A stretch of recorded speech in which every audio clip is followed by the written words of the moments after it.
What up, Deegans? Your favorite slightly too cynical financial analyst is back, and today we're diving into a topic that makes my blood boil, but also low-key fascinates me: how the top 1% use debt and tax loopholes to build generational wealth, while the rest of us are out here trying to figure out if we can afford avocado toast. Seriously, if you thought the game was fair, buckle up, Buttercup, because you're about to realize it's rigged like a casino in a Bond movie. Today, we're pulling back the curtain on the secret sauce of the ultra-rich. It's not just about earning more, it's about strategically manipulating the rules. And by the end of this 11-minute masterclass, you'll be armed with the knowledge, and probably a healthy dose of rage, to see the financial world differently. We're talking about things your financial advisor might not even fully grasp, because, let's be real, most of them are busy selling you actively managed mutual funds with 1% fees. So, smash that like button, subscribe if you haven't, and let's get into the nitty-gritty of wealth accumulation, 1% style. Hashtag section 1, the debt playbook. It's not what you think. Alright, let's start with debt. For most of us, debt is a four-letter word that smells like student loans and credit card minimum payments.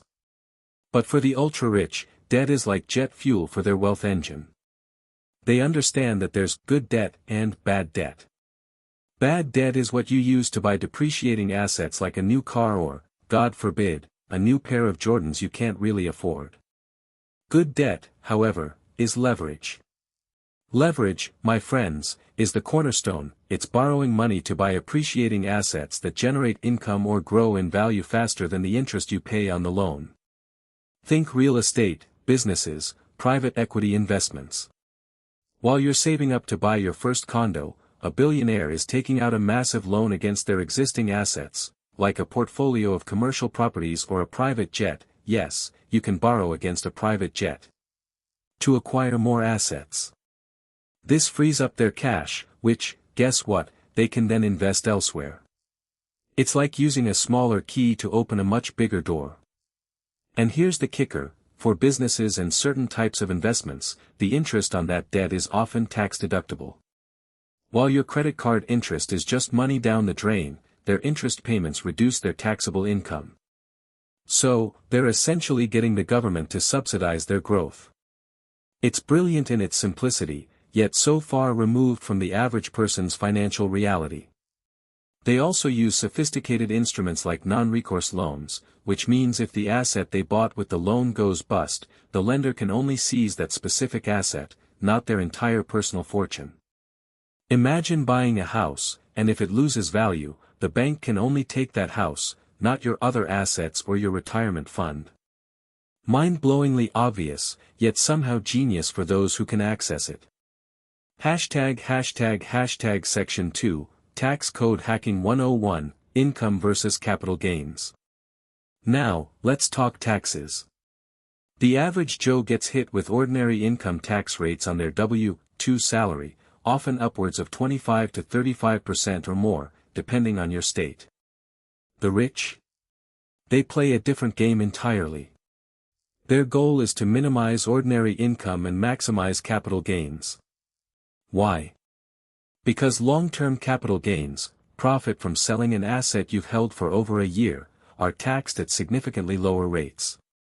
We're talking 0%, 15%, or a maximum of 20% for the highest earners, significantly less than the top marginal income tax rate of 37%. It's literally a two-tiered system. You work hard, you get taxed hard. They invest smart, they get taxed light. So, how do they do this? Instead of taking a huge salary from their companies, they might take a smaller salary and receive most of their compensation in company stock or ownership stakes. When that stock appreciates, and they sell it after a year, boom, capital gains. Or, they might structure their businesses to generate passive income from investments, real estate, or royalties, which often qualify for more favorable tax treatment or can be offset by deductions. Consider a startup founder. They might take a modest salary for years, but their true wealth comes from the appreciation of their company shares.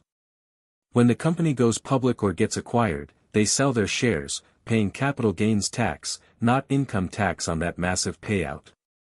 Meanwhile, you're paying full freight on your W-2. See the problem? Section 3, Depreciation and Phantom Losses, the Magic Money Eraser. This one is pure magic, if you're rich. Imagine you buy a multi-million-dollar apartment building. That building, in theory, appreciates over time because of inflation, demand, etc. But for tax purposes, the IRS allows you to depreciate its value. This means you can write off a portion of the building's cost each year, treating it as an expense, even though the actual market value of the building is probably going up. It's like having your cake and eating it too, then getting a tax deduction for the cake. These depreciation deductions reduce your taxable income, sometimes creating what looks like a loss on paper, even if you're raking in millions in rental income. These phantom losses can then be used to offset other income, like that small salary they might be taking. So, not only are they building equity in an appreciating asset, but they're also legally reducing their tax bill year after year. It's a key reason why so many wealthy individuals own vast amounts of real estate. Beyond the appreciation, the tax benefits are insane. And it's not just real estate. Think about private jets, yachts, expensive art collections, if used for business purposes or stored in specific ways for investment. The depreciation rules are complex, but the essence is simple. The rich use non-cash expenses to reduce real tax liabilities on appreciating assets. This frees up more cash for them to invest, continuing the cycle of wealth accumulation and tax minimization. It's like a cheat code for money. Section 4, Carried Interest and the Private Equity Power-Up. Okay, buckle up for a particularly spicy one, carried interest. This is a loophole so specific and so infuriatingly unfair that it's been debated in Congress for decades, yet it persists. This primarily benefits private equity managers, venture capitalists, and hedge fund managers. Here's the deal, these fund managers raise money from investors, then they invest that money in companies. They typically get two types of compensation, a management fee, usually 2% of assets under management, and a percentage of the profits when they sell their investments, often 20%. That 2% management fee? That's ordinary income, taxed at regular rates. Fair enough. But that 20% of the profits, the carried interest. That's often treated as long-term capital gains, even though it's essentially compensation for their work. So, instead of being taxed at 37%, or whatever their top marginal income rate is, it gets taxed at 20%. It's literally a special tax rate for making rich people even richer, simply because of how their compensation is structured. It's like a barista getting capital gains treatment on their latte sales. It makes zero sense, and it's a massive giveaway to an already well-compensated segment of the financial industry. It's a prime example of how the tax code is bent to favor certain powerful groups. Section 5, Trusts and Dynastic Engineering, Passing the Buck, literally. Now, for the ultimate play in generational wealth, trusts. These aren't just for fancy estates, they're sophisticated legal structures designed to protect assets, control inheritances, and, crucially, avoid estate and gift taxes. For the uber-wealthy, passing on their fortune without Uncle Sam taking a massive bite is paramount.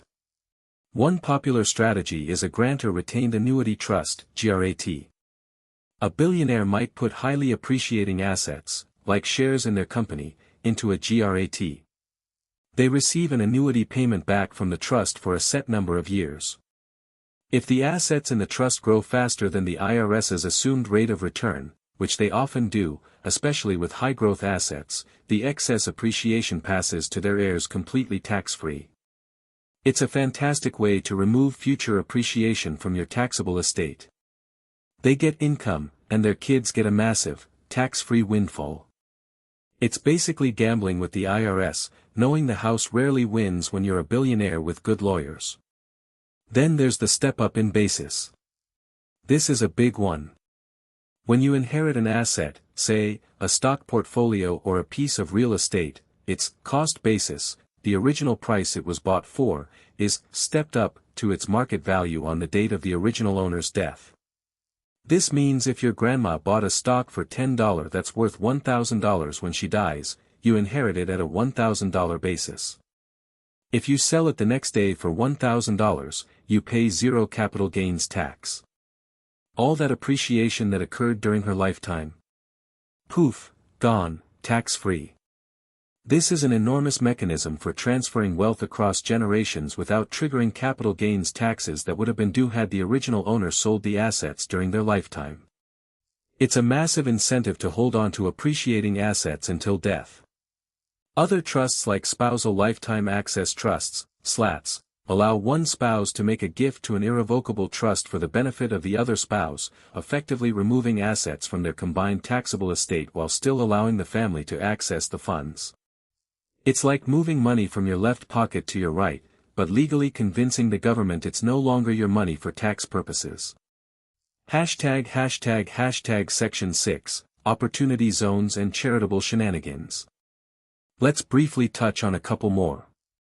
Opportunity zones were created under the Trump administration to spur investment in economically distressed communities. Sounds noble, right? In practice, it became another playground for the rich. Investors can defer or even exclude capital gains tax by reinvesting those gains into qualified opportunity funds. They can invest in real estate or businesses in these zones, deferring their original capital gains tax for years, and if they hold the investment for 10 years, all the new gains from the opportunity zone investment become tax-free.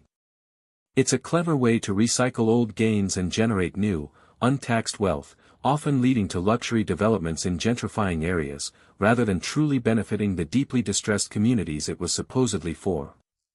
Finally, charitable giving. Don't get me wrong, philanthropy is great.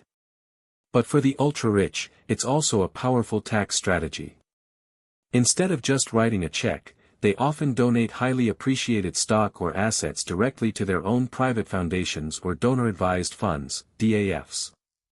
They get an immediate tax deduction for the full market value of the asset, avoiding capital gains tax they would have paid if they sold it, and they maintain control over how and when the funds are dispersed through their foundation or DAF. It's a win-win: public perception of generosity, massive tax deduction, and continued influence over their money. It's not just giving, it's strategic giving, designed to optimize their financial situation. Conclusion: the game is rigged, but now you see it. So, there you have it. A deep dive into how the top 1% use debt and sophisticated tax loopholes to not just accumulate wealth, but to preserve and grow it across generations, often completely bypassing the tax burdens that crush the rest of us. It's a system built by and for those who understand these intricate rules.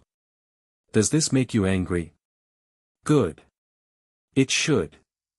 But it should also make you smarter.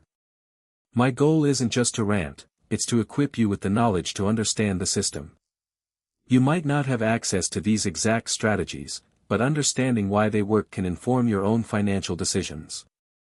It highlights the importance of asset-based investing, the power of leverage, used wisely, and why capital gains are king. So, what's the takeaway? The game is rigged, but seeing the mechanics behind the rigging is the first step to figuring out how to play a better game yourself, within your own means. Educate yourself, invest wisely, and always be skeptical of anyone telling you the playing field is level. It never has been, and probably never will be.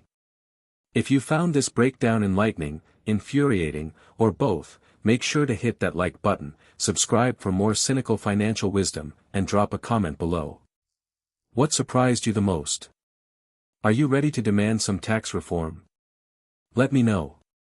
Until next time, stay financially savvy, and try not to let the billionaires keep you down. Peace out, financial freedom fighters.